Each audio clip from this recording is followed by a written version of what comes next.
ॐ श्रीगोपालसहस्रनाम स्तोत्रम्। ध्यानं कस्तूरीतिलकं ललाटपटले,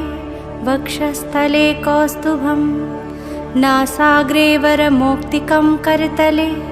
वेणुकरे कङ्कणं, सर्वाङ्गे हरिचन्दनं सुललितं, कण्ठे च मुक्तावली। गोपस्त्रीपरिवेष्टितो विजयते गोपालचूडामणिः, फुल्लेन्दिवरकान्तिमिन्दुवदनं, बर्हावतं सप्रियं, श्रीवत्साङ्गमुदाकारकौस्तुभधरं, पीताम्बरं सुन्दरं।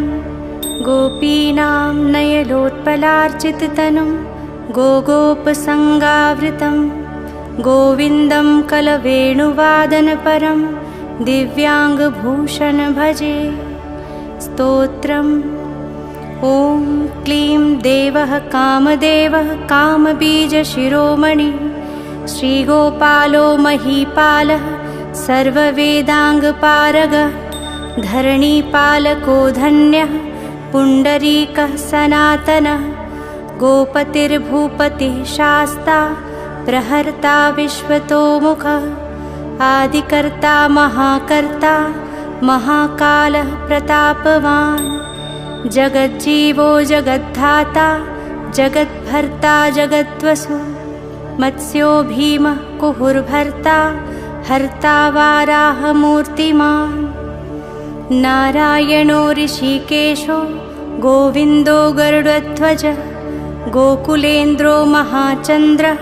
शर्वरीप्रियकारकः, कमलामुखलोलाक्षः पुण्डरीकशुभावः, दुर्वासाः कपिलो भौमः सिन्धुसागरसङ्गमः, गोविन्दो गोपतिर्गोत्रः कालिन्दीप्रेमपूरकः, गोपस्वामी गोकुलेन्द्रो गोवर्धनवरप्रदः, नन्दादिगोकुलत्राता दाता दारिद्र्यभञ्जनः, सर्वमङ्गलदाता च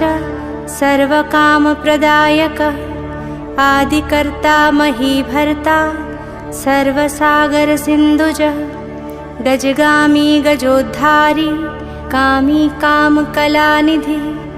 कलङ्करहितश्चन्द्रो बिम्बास्यो बिम्बसत्तमः,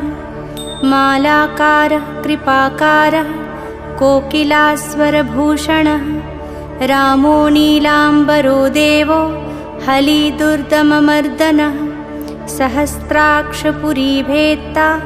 महामारीविनाशनः, शिवः शिवतमो भेत्ता बलारातिप्रपूजकः, कुमारी वरदायी च वरेण्यो मीनकेतनः, नरो नारायणो धीरो राधापतिरुदारधिः, श्रीपतिः श्रीनिधिः श्रीमान् मापतिः प्रतिराजः, वृन्दापतिः कुलग्रामी धामी ब्रह्म सनातनः,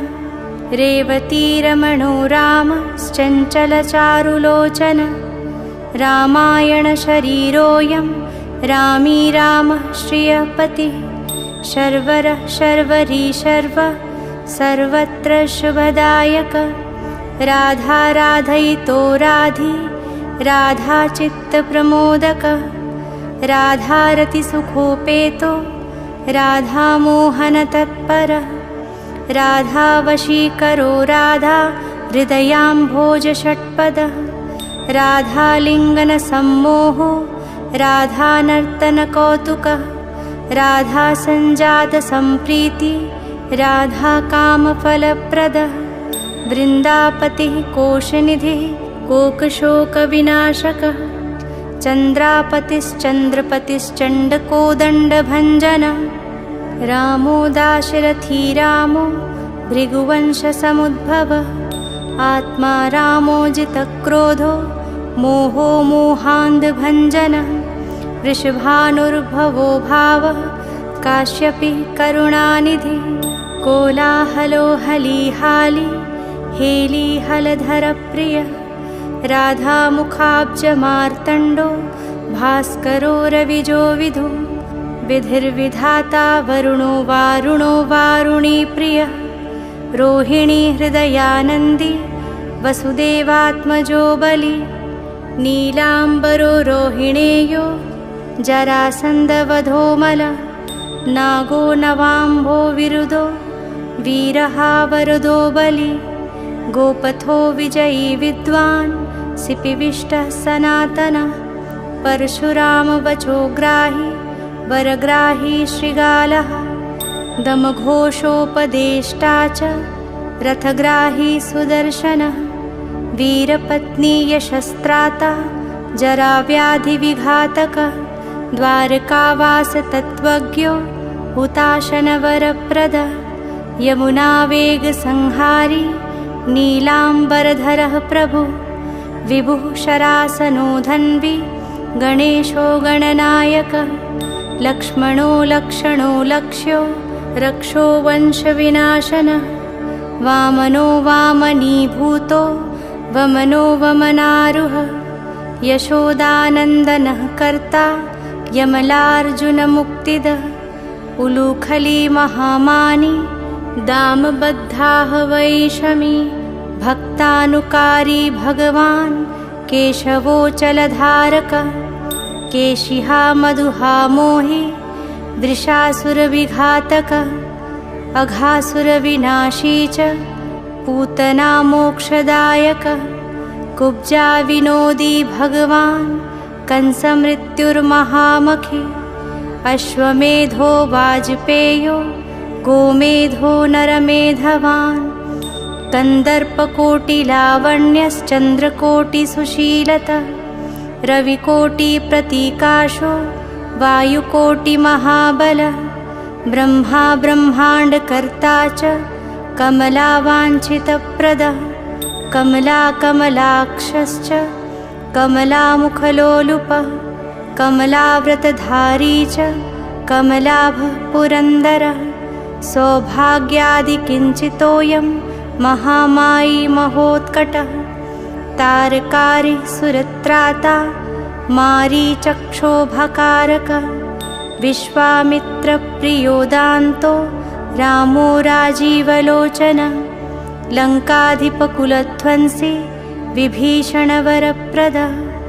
सीतानन्दकरो रामो वीरो वारिधिवन्दनः खरदूषणसंहारी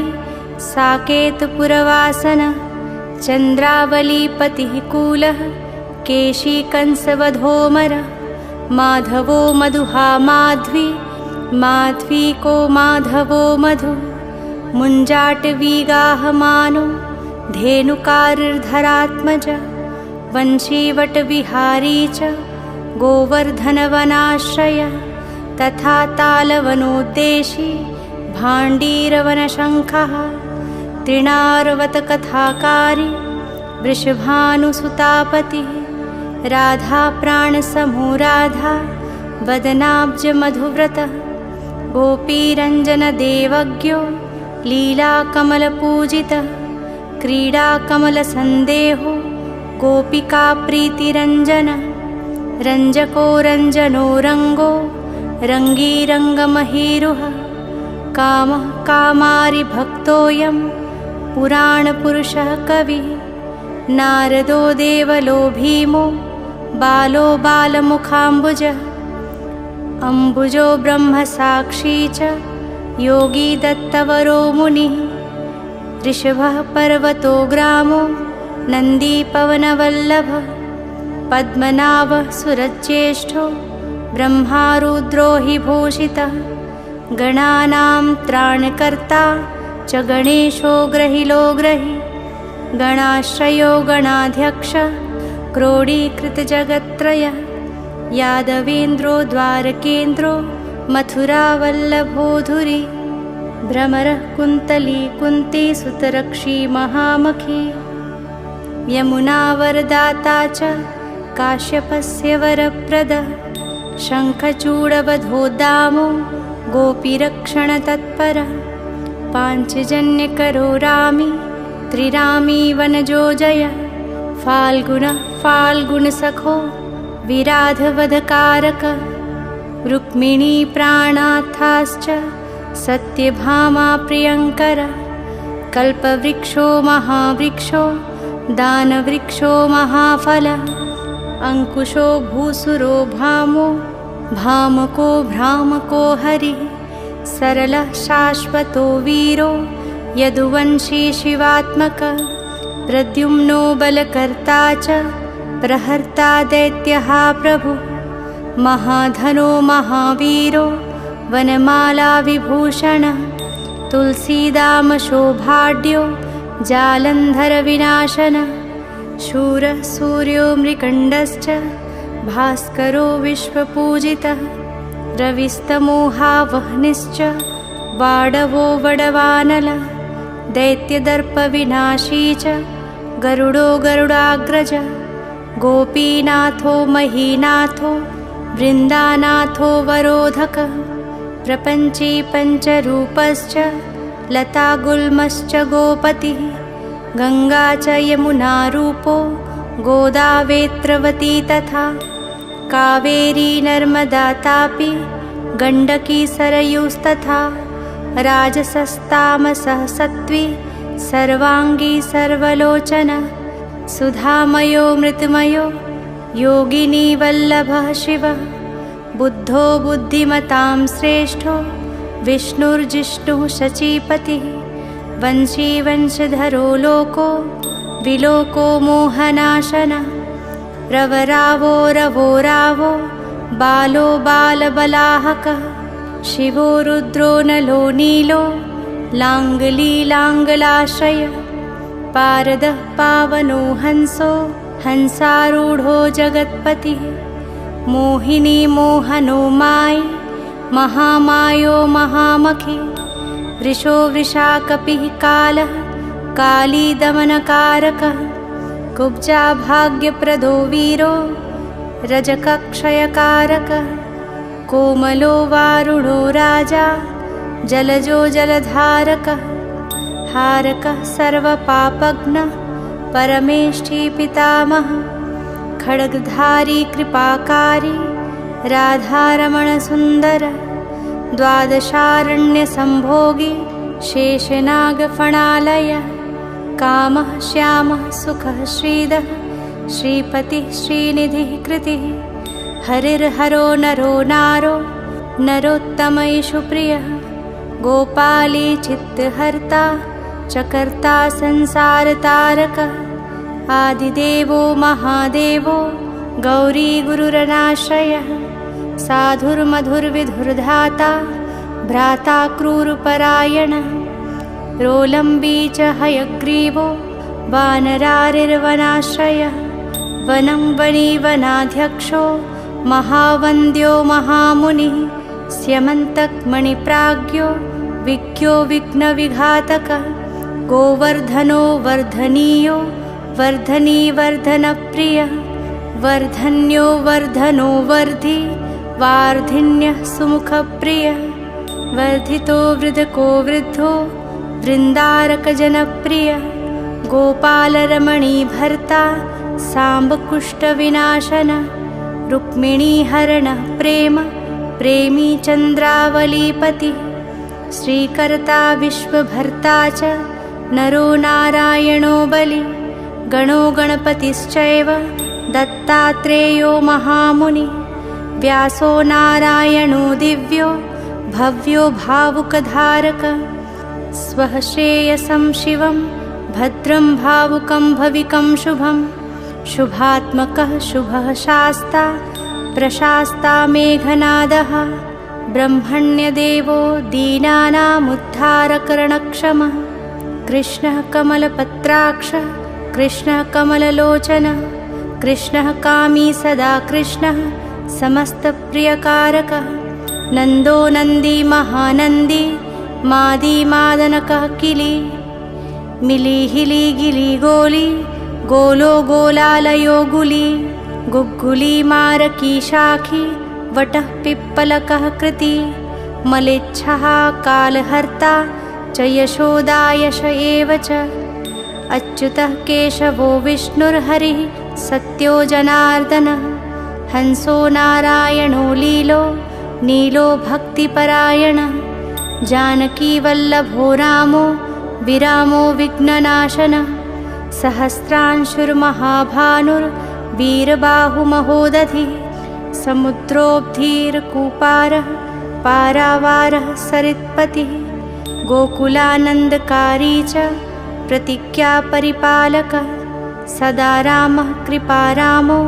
महारामो धनुर्धरः पर्वतः पर्वताकारो गयो गेयो द्विजप्रियः कम्बलाश्वतरो रामो रामायणप्रवर्तकः द्योर्दिवो दिवसो दिव्यो भव्यो भाविभयापः पार्वती भाग्यसहितो भ्राता लक्ष्मीविलासवान् विलासी साहसी सर्वी गर्वी गर्वितलोचनः मुरारीर्लोकधर्मज्ञो जीवनो जीवनान्तकः यमो यमारिर्यमनो यामी यामविधायकः वंसुलीपांसुलीपांशु पाण्डुरर्जुनवल्लभः ललिताचन्द्रिका माली माली मालाम्बुजाशयः अम्बुजाक्षो महायक्षो दक्षिश्चिन्तामणिः प्रभुः मणिर्दिनमणिश्चैव केदारो बदराश्रयः बदरीवनसम्प्रीतो व्यासः सत्यवतीसुतः अमरारिनिहन्ता च सुधासिन्धुर्विधूदयः चन्द्रो रविः शिवः शूली चक्री चैव गदाधरः श्रीकर्ता श्रीपतिः श्रीदः श्रीदेवो देवकीसुतः श्रीपतिः पुण्डरीकाक्षः पद्मनाभो जगत्पतिः वासुदेवो अप्रमेयात्मा केशवो गरुडध्वजः नारायणः परं धाम देवदेवो महेश्वरः चक्रपाणिः कलापूर्णो वेदवेद्यो दयानिधिः भगवान् सर्वभूतेषु गोपालः सर्वपालकः अनन्तो निर्गुणोऽनन्तो निर्विकल्पो निरञ्जनः निराधारो निराकारो निराभासो निराश्रयः पुरुषः प्रणवातीतो मुकुन्दः परमेश्वरः क्षणावनिः सार्वभौमो वैकुण्ठो भक्तवत्सलः विष्णुर्दामोदरः कृष्णो माधवो मथुरापतिः देवकी गर्भसम्भूतो यशोदावत्सलो हरिः शिवः सङ्कर्षणः शम्भुर्भूतनाथो दिवस्पतिः अव्ययः सर्वधर्मज्ञो निर्मलो निरुपद्रवः निर्वाणनायको नित्यो नीलजीमूतसन्निभः कलाक्षयश्च सर्वज्ञः कमलारूपतत्परः ऋषिकेशः पीतवासो वसुदेवप्रियात्मजः नन्दगोपकुमारार्यो नवनीताशनः प्रभुः पुराणपुरुषः श्रेष्ठः शङ्खपाणिः सुविक्रमः अनिरुद्धश्चक्रधः शार्ङ्गपाणिश्चतुर्भुजः गदाधरः सुरार्तिघ्नो गोविन्दो नन्दकायुधः वृन्दावनचरः शौरिर्वेणुवाद्यविशारदः तृणावर्तान्तको भीमो साहसो बहुविक्रमः शकटासुरसंहारी बकासुरविनाशनः धेनुकासुरसंघातः पूतनारिर्नृकेसरी पितामहो गुरुः साक्षी प्रत्यगात्मा सदाशिवः अप्रमेयः प्रभुः प्राज्ञो अप्रतर्क्यः स्वप्नवर्धनः धन्यो मान्यो भवो भावो धीरः शान्तो जगद्गुरुः अन्तर्यामीश्वरो दिव्यो दैवज्ञो देवता गुरुः क्षीराब्धिशयनो धाता लक्ष्मीवान् लक्ष्मणाग्रजः धात्रीपतिरमेयात्मा चन्द्रशेखरपूजितः लोकसाक्षी जगच्चक्षुः पुण्यचारित्रकीर्तनः कोटिमन्मथसौन्दर्यो जगन्मोहनविग्रहः मन्दस्मिततमो गोपो गोपिकापरिवेष्टितः फुल्लारविन्दनयनश्चाणुरान्ध्रनिषूदनः इन्दीवरदलश्यामो बर्हिबर्हावतंसकः मुरलीनिन्दाहलादो दिव्यमाल्याम्बराश्रयः सुकपोलयुगः शुभ्रूयुगलः सुललाटकः कम्बुग्रीवो विशालाक्षो लक्ष्मीवान् सुबलक्षणः पीनवक्षाश्चतुर्बाहुश्चतुर्मूर्तिस्त्रिविक्रमः कलङ्करहितः शुद्धो दुष्टशत्रुनिबर्हनः किरीटकुण्डलधरः कटकाङ्गदमण्डितः मुद्रिकाभरणोपेतः कटिसूत्रविराजितः मञ्जीररञ्जितपदः सर्वाभरणभूषितः विन्यस्तपादयुगलो दिव्यमङ्गलविग्रहः गोपिकानयनानन्दः पूर्णचन्द्रनिभाननः समस्तजगदानन्दः सुन्दरो लोकनन्दनः यमुनातीरसञ्चारी राधामन्मथवैभवः गोपनारीप्रियोदान्तो गोपीवस्त्रापहारकः शृङ्गारमूर्तिः श्रीधामा तारको मूलकारणं सृष्टिसंरक्षणोपायः क्रूरासुरविभञ्जनः नरकासुरहारी च मुरारिर्वैरिमर्दनः आदितेयप्रियो दैत्यभीकरश्चेन्दुशेखरः जरासन्धकुलध्वंसी कंसारातिः सुविक्रमः पुण्यश्लोकः कीर्तनीयो यादवेन्द्रो जगन्नुतः रुक्मणीरमणः सत्यभामा जाम्बवती प्रियः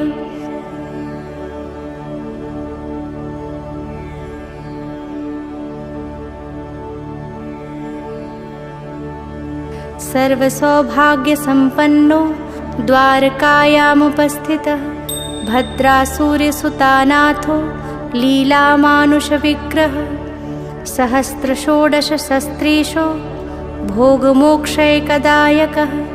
वेदान्तवेद्यः संवेद्यो वैद्यब्रह्माण्डनायकः गोवर्धनधरो नाथः सर्वजीवदयापरः मूर्तिमान् सर्वभूतात्मा आर्त्राणपरायणः सर्वज्ञ सर्वसुलभः सर्वशास्त्रविशारदः षड्गुणैश्वर्यसम्पन्नः पूर्णकामो धुरन्धरः महानुभावः कैवल्यदायको लोकनायकः आदिमध्यान्तरहितः शुद्धसात्विकविग्रहः असमानः समस्तात्मा शरणागतवत्सलः उत्पत्तिस्थितिसंहारकारणं सर्वकारणं गम्भीरः सर्वभावज्ञः सच्चिदानन्दविग्रहः विश्वक्सेनः सत्यसन्धः सत्यवान् सत्यविक्रमः सत्यव्रतः सत्यसंज्ञः सर्वधर्मपरायणः आपन्नार्तिप्रशमनो द्रौपदीमानरक्षकः कन्दर्पजनकः प्राज्ञो जगन्नाटकवैभवः भक्तिवश्यो गुणातीतः सर्वैश्वर्यप्रदायकः दमघोषसुतद्वेषी बाणबाहुविखण्डनः भीष्मभक्तिप्रदो दिव्यः कौरवान्वयनाशनः कौन्तेयप्रियबन्धुश्च पार्थ्यस्यन्दनसारथिः नारसिंहो महावीरः स्तम्भजातो महाबलः प्रह्लादवरदः सत्यो देवपूज्यो भयङ्करः उपेन्द्र इन्द्रावरजो वामनो बलिबन्धनः गजेन्द्रवरदः स्वामी सर्वदेवनमस्कृतः शेषपर्यङ्कशयनो वैनतेयरथोजयी अव्याहतबलैश्वर्यसम्पन्नः पूर्णमानसः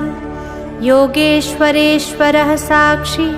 क्षेत्रज्ञो ज्ञानदायकः योगिहृत्पङ्कजावासो योगमायासमन्वितः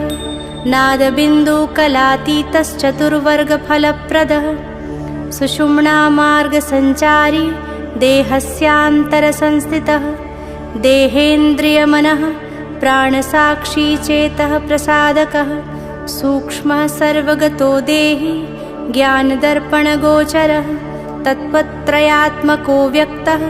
कुण्डलीसमुपाश्रितः ब्रह्मण्यः सर्वधर्मज्ञः शान्तो दान्तो गतक्लमः श्रीनिवासः सदानन्दो विश्वमूर्तिर्महाप्रभुः सहस्रशीर्षा पुरुषः सहस्राक्षः सहस्रपात् समस्तभुवनाधारः समस्तप्राणरक्षकः समस्तसर्वभावज्ञो गोपिकाप्राणवल्लभः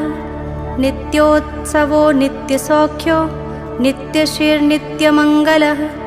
व्यूहार्चितो जगन्नाथः श्रीवैकुण्ठपुराधिपः पूर्णानन्दघनीभूतो गोपवेशधरो हरिः कलापकुसुमश्यामः